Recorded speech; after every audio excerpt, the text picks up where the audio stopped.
¿Qué tal, gente? ¿Cómo les va? Bueno, espero que estén comenzando un excelente sábado. Video cortito de Siciliano en su taller.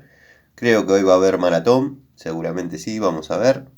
Video cortito, como les dije, para mostrarles estos destornilladores denominados muñón, trompito. Bueno, la realidad es que generalmente el largo de la varilla es de 1,5 pulgadas, 38 milímetros.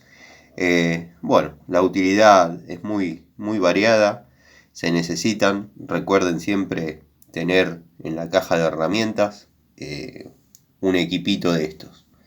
Un Phillips y un plano, no importa la marca, generalmente son destornilladores resistentes en todas las líneas. Acá vemos la línea Bullet, una genérica, la línea Bremen, delgado, Bullet, bueno, lo mejor de lo mejor de PH.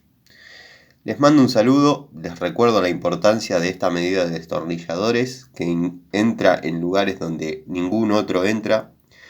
Y bueno, nada, ya algo más corto que esto, se va a necesitar trabajar con alguna puntita tubo, que es lo inmediatamente más corto que se puede conseguir.